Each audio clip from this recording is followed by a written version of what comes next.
పెన్షన్ల కార్యక్రమం ప్రతి నెల 1వ తారీఖున రాష్ట్రంలో 170 నియోజకవర్గాల్లో కూడా క్రమం తప్పకుండా జరుగుతుంది. ఎన్డీఏ ప్రభుత్వం ఎన్నికల ముందు ఇచ్చిన హామీని అమలుపరిచే దాంట్లో 3,000 రూపాయల పెన్షన్ 4,000 చేసి దాన్ని ఏప్రిల్ నుంచి కూడా అమలు చేసే బాధ్యత కూడా చేస్తుంది. రాష్ట్ర వ్యాప్తంగా ఉన్న పెన్షన్దారులందరూ కూడా చాలా హ్యాపీగా ఉన్నారు.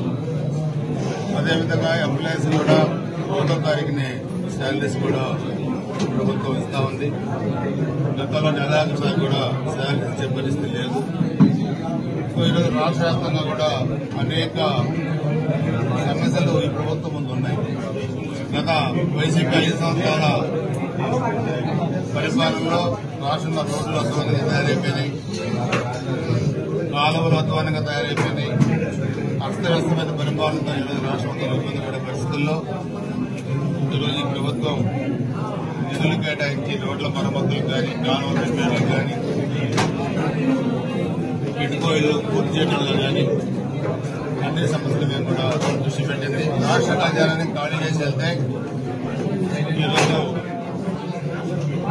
అస్తవ్యస్తమైన పతనమైన ఆంధ్రప్రదేశ్ రాష్ట్ర ఆర్థిక వ్యవస్థని మెరుగుపరిచి రాష్ట్రాన్ని అభివృద్ధిలో ముందంజలో తీసుకెళ్ళడానికి ప్రభుత్వం కూడా కృషి చేస్తా ఉంది. మన గుర్జాల నియోజకవర్గంలో కూడా సమస్యలన్నింటినీ కూడా అంచనా వేసి దాన్ని కూడా నిధులు తీసుకొస్తా ఉన్నాం. 14-19 తెలుగుదేశం హయాంలో చేసిన అభివృద్ధి తప్పితే 19-24 వైసీపీ గవర్నమెంట్ లో గుర్జాల నియోజకవర్గంలో అభివృద్ధి జరగలేదు. అరాచకాలు జరిగినాయి. 11 మంది చనిపోయిన సంగతి కార్యకర్తలు మీకు తెలుసు. 8 మంది పిల్లలు చనిపోయారు. ఈ ప్రభుత్వం వచ్చిన తర్వాత మేము ఎక్కడ వైసీపీ వాళ్ళ మీద దాడులు చేయలేదు. విచిత్రం ఏంటంటే ఈరోజు తురకపాలెంలో మాజీ సర్పంచ్ టీడీపీ నాయకుడి మీద వైసీపీ వాళ్ళు దాడి చేశారు. మొన్న రేగులగడ్డలో ఒక కానిస్టేబుల్ మీద దాడి చేశారు వైసీపీ వాళ్ళు. అంటే మేము మీలాగా రాజకీయాలు వద్దని సంయమనం పాటిస్తే దాన్ని మీరు వేరే విధంగా తీసుకుంటున్నారు.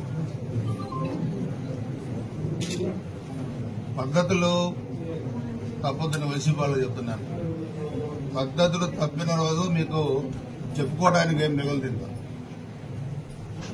నేను సంయమనం పాటించేది మా ముఖ్యమంత్రి గారు ఇక్కడ అరాజకాలు వద్దన్నారు. అయితే మా గొంతులకు వస్తే మా కార్యకర్తలు కూడా ఆలోచన ఉంటుంది. అయినా మేము వద్దనుకున్నాం. 14-19 మధ్య ఒక వైసీపీ కార్యకర్త చనిపోయాడు మేము అధికారంలో ఉన్నప్పుడు. మరి మీరు 11 మంది ఎందుకు చనిపోయారు? 8 మంది పిల్లలు ఎందుకు చనిపోయారు? 61 మంది కాలేజీలు వెదగొట్టారు, భూములు ఆక్రమించుకున్నారు. అన్ని ఎంక్వైరీలో నడుస్తా ఉంది ఇప్పుడు. అంటే గవర్నమెంట్ వచ్చిన 3 నెలల్లోనే మళ్ళీ తిరిగి మా మీద దాడులు, పోలీసుల మీద దాడులు. పద్ధతులు మార్చుకోకపోతే చాలా తీవ్రమైన పరిణామాలు ఎదుర్కోవాల్సిన పరిస్థితి వచ్చింది. మిమ్మల్ని దేవుడు కూడా కాపాడలేదు.